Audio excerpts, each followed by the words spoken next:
जी हां, दिल्ली शराब घोटाला और ईडी की ओर से चार्जशीट इस पूरे मामले को लेकर दाखिल कर दी गई है, जिसे आप और आपके मुखिया यानी कि अरविंद केजरीवाल की मुश्किलें बढ़ा दी हैं।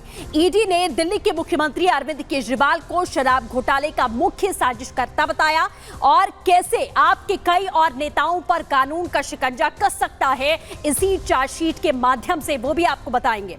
आगे बढ़ते हैं, आगे बात करेंगे आतंक के खिलाफ सेना के ताबड़तोड़ एक्शन की।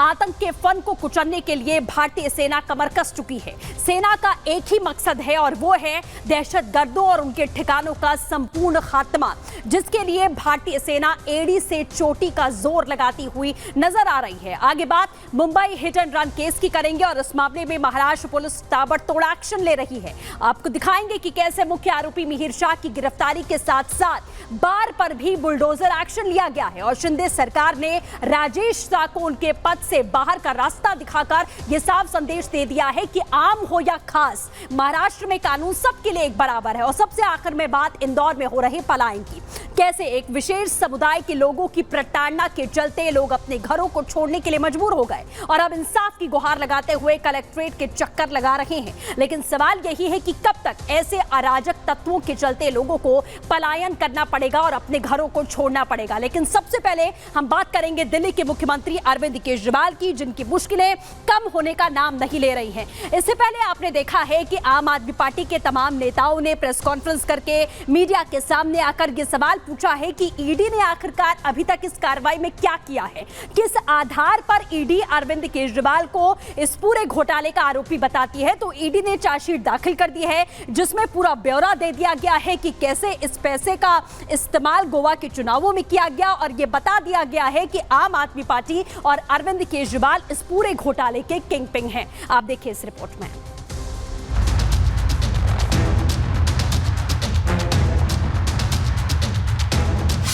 दिल्ली के मुख्यमंत्री अरविंद केजरीवाल और ईडी के बीच तू डाल डाल मैं पात पात वाली रेस चल रही है।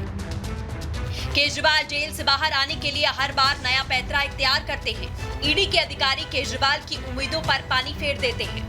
केजरीवाल और आम आदमी पार्टी के खिलाफ ईडी ने एक और चार्जशीट दाखिल की। चार्जशीट में ईडी ने दिल्ली के मुख्यमंत्री अरविंद केजरीवाल को शराब घोटाले का मुख्य साजिशकर्ता बताया। ईडी ने चार्जशीट में अरविंद केजरीवाल के अलावा आम आदमी पार्टी को भी आरोपी बनाया। 209 पन्नों की चार्जशीट में अरविंद केजरीवाल को आरोपी नंबर 37 बताया गया। इसके अलावा ईडी ने कोर्ट को बताया कि अरविंद केजरीवाल को शराब घोटाले के बारे में पूरी जानकारी थी और वो उसमें शामिल थे। उनके इशारे पर गोवा चुनाव के दौरान पैसे का इस्तेमाल किया गया। अरविंद केजरीवाल जो भी कहते थे इस कुर्सी में कुछ गड़बड़ है, जो इस पर बैठता है वो भ्रष्ट हो जाता है, तो क्या केजरीवाल भी भ्रष्ट हो चुके हैं? इस पर बीजेपी सवाल पूछ रही है। तो दूसरी तरफ आम आदमी पार्टी केजरीवाल की गिरफ्तारी और ईडी की कार्रवाई के पीछे बीजेपी की साजिश बता रही है। वहीं बीजेपी ईडी की कार्रवाई को केजरीवाल के गुनाहों का हिसाब करार दे रही है। जब भी शराब घोटाले की बात आती है तो आम आदमी पार्टी जनता और मीडिया को गुमराह करने का प्रयास करती है। हमेशा कहती है कि कोई सबूत नहीं है, लेकिन आज दूध का दूध और पानी का पानी हो गया।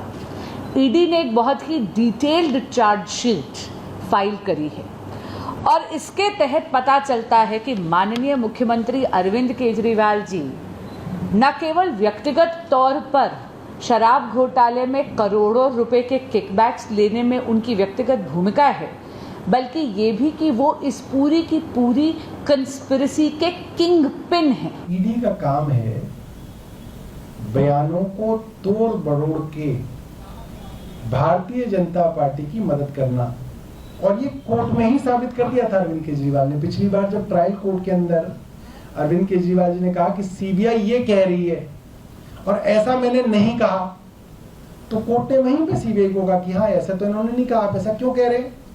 यही बड़ी समस्या है कि आज इन्वेस्टिगेटिंग एजेंसी एक पॉलिटिकल टूल बन गई है। उधर मनी लॉन्ड्रिंग मामले में निचली अदालत से मिली जमानत को चुनौती देने वाली ईडी की याचिका पर अरविंद केजरीवाल ने दिल्ली हाईकोर्ट में जवाब दाखिल किया। केजरीवाल के वकील ने ईडी पर साजिश के तहत कार्रवाई करने का आरोप लगाया। केजरीवाल ने आरोप लगाया कि उन्हें केस में फंसाने के लिए ईडी ने दूसरे आरोपियों के मनमाने तरीके से बयान दर्ज किए, बदले में आरोपियों की जमानत का विरोध नहीं किया। आम आदमी पार्टी के मुखिया और दिल्ली के मुख्यमंत्री अरविंद केजरीवाल तिहाड़ में बंद हैं। केजरीवाल के सबसे भरोसेमंद नेता और दिल्ली के पूर्व उप मुख्यमंत्री मनीष सिसोदिया जेल में हैं। आम आदमी पार्टी के सांसद संजय सिंह फिलहाल जमानत पर बाहर हैं। शराब के खेल में अब अगला नंबर किसका होगा, यह आम आदमी पार्टी के लिए टेंशन बढ़ा सकती है, क्योंकि आतिशी सौरभ भारद्वाज और दुर्गेश पाठक का भी नाम सामने आ रहा है।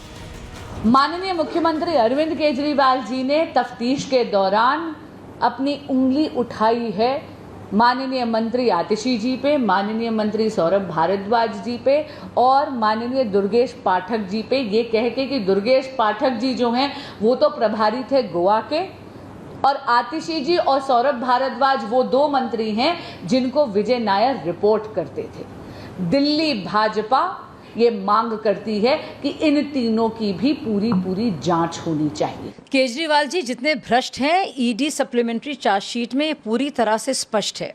और किस तरह से गोवा चुनाव में जिसके प्रभारी दुर्गेश पाठक थे, उसमें 45 करोड़ रुपए हवाला के जरिए भेजे गए थे। इस बात की ना सिर्फ जानकारी अरविंद केजरीवाल जी की थी बल्कि केजरीवाल जी को अच्छी तरह से पता था कि पैसा किस लिए लिया जा रहा है और किस लिए हवाला के रूट से गोवा के चुनाव में खर्च किया जा रहा है।